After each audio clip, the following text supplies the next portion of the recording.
Nous voulons parler de la part du Seigneur encore une fois sur la différence entre l'église moderne et l'église primitive.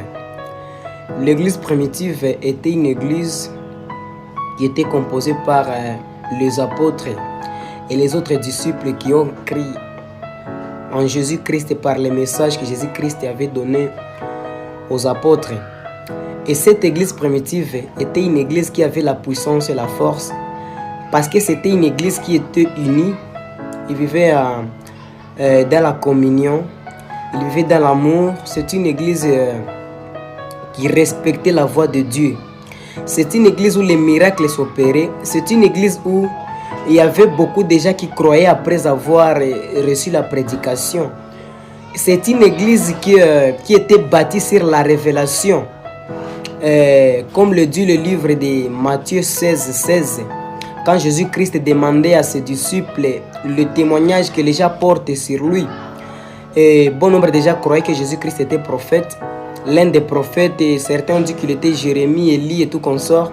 Mais Jésus-Christ a demandé maintenant à ses disciples, et vous aussi, que dites-vous de moi?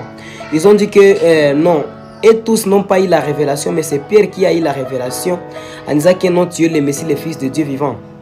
Et Jésus-Christ a dit quoi? Le Seigneur a dit, ce n'est pas la chair qui t'a révélé cela, mais c'est Dieu le Père qui t'a révélé ça, cette vérité. C'est que la différence entre l'église primitive et l'église moderne, l'église primitive était bâtie sur la révélation, l'église bâtie sur les rocs. Parce qu'une église n'est pas bâtie sur les fondements des raisonnements des hommes. Une église n'est pas bâtie sur des doctrines purement humaines, mais une église est bâtie sur les rocs, est bâtie sur Christ. L'église est bâtie sur la révélation de l'Esprit Saint.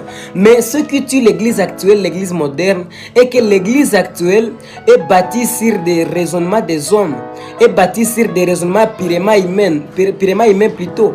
Tu vas voir quand un pasteur est en train de prêcher, il va prêcher des réalités charnelles au lieu de prêcher des vérités spirituelles pour que les peuples soient affranchis. Auparavant, quand Pierre annonçait l'évangile, de multitudes de peuples se convertissaient au Seigneur parce que c'était une église qui avait la puissance céleste. Mais aujourd'hui, il y a des églises où on ne fait que prêcher des histoires qui s'étaient déroulées peut-être quelque part, on vient prêcher dans l'église. Ça n'a pas d'impact avec les messages qui viennent de Dieu. Et là-bas, il n'y aura pas d'affranchissement parce qu'il n'y a pas la vérité. On n'a pas laissé on n'a pas ouvert la porte à la vérité pour que les gens puissent être affranchis. Et c'est cela qui fait à ce que l'église